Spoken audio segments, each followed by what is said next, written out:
আমারে কইলো বাচ্চা হইতে দেরি হইব। আমি কইলাম এত ডাক্তার থাকতে দেরি হইব কেন? প্রয়োজন হলে আরো 2-3 জন মিলে চেষ্টা করেন। আসসালামু আলাইকুম। শ্বশুর আব্বা আমারে এসে কইলো তোমার শাশুড়ি তো টেনশনে একবারে মৃত্যু পথযাত্রী। আমি কইলাম যাত্রা শুভ হোক। এক ভদ্র মহিলা এসে আমারে কইলো আমার পোলা তো 3 মাস হইলো হাঁটতেছে। আমি কইলাম হায় হায় ওরে আটকান, বহুদূর তো চইলা গেছে।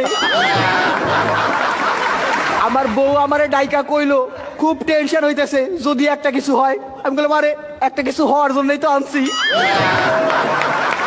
আমি কইলাম থাকো আমি বাসা থেকে আসতেছি। কইলো তার আগে তোমার শালি আসুক। আরে তাইলে যায় লাভ কি? দিদা আমারে কইলো বাচ্চা হওয়ার আগে টক খাওয়ান লাগে, এই ধর তোর বইয়ের জন্য 1 বাটি আচার নিয়ে যা। আমি কইলাম তাহলে আমারও 1 বাটি দাও। দিদা কইলো আরে না বাচ্চা তো হইব তোর বইয়ের। আমি কইলাম হ অবাক ব্যাপার, একই দিনে বিয়ে করলাম শুধু বইয়ের খবর হয়ে গেল। বউ কইলো বাড়িতে নতুন অতিথি আসতেছে, শুনে খুব আনন্দ পাইলাম। পরদিন দেখি শ্বশুর শাশুড়ি চলে আসছে। পাশের ঘর থেকে শালিকা এসে আমারে কইলো দুলা ভাই আমি কিন্তু বইনরে সারা রাইতে ঘুমাইতে পারি না। আমি কইলাম হ আমিও। আজ থেকে তোমরা দুজনে একসাথে থাইকো, আমি মধ্যিখানে ম্যারেজ করে আনি মনে। শালি কইলো আমার বোনের বাচ্চা হইব জন্য আমার খুব খুশি খুশি লাগতেছে। আমি কইলাম এইবার তোমার উচিত তোমার বোনরে খুশি করা।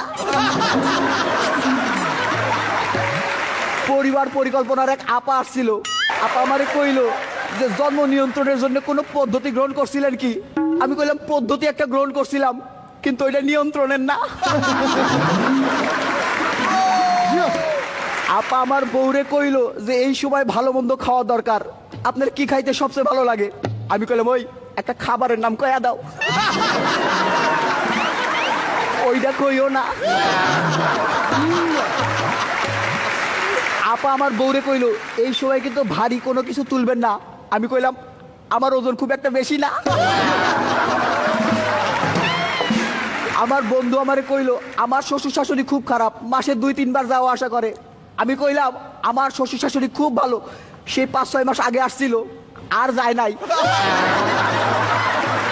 আমি যাই শ্বশুর শাশুড়ি কইলাম আপনারা বাড়ি যাইবেন কবে? কইলো নাতি নাতির মুখটা দেখে যাবো না।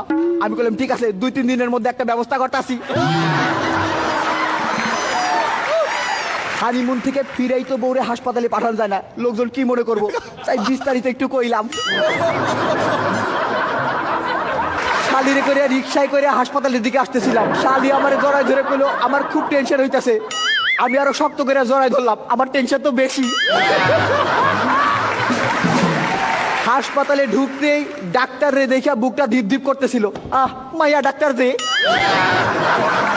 ডাক্তার আপা আমারে কইলো বাচ্চা হইতে দেরি হইব। আমি কইলাম এত ডাক্তার থাকতে দেরি হইব কেন? প্রয়োজন হলে আরো 2-3 জন মিলে চেষ্টা করেন।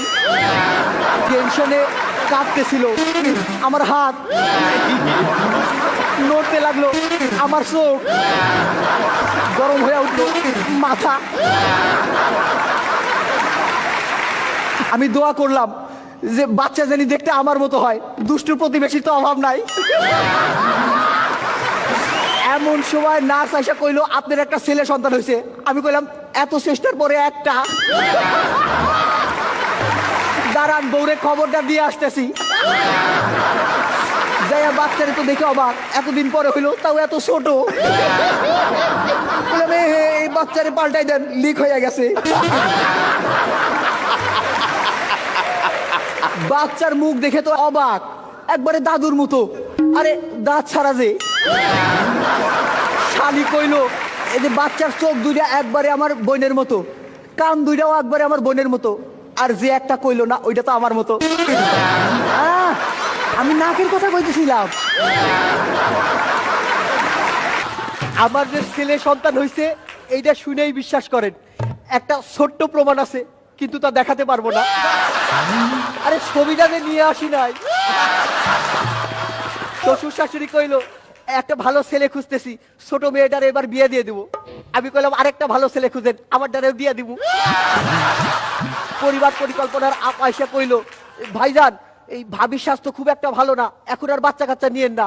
আমি কইলাম তা ঠিক আছে, কিন্তু যাদের স্বাস্থ্য ভালো তারা তো আর শুনবো না।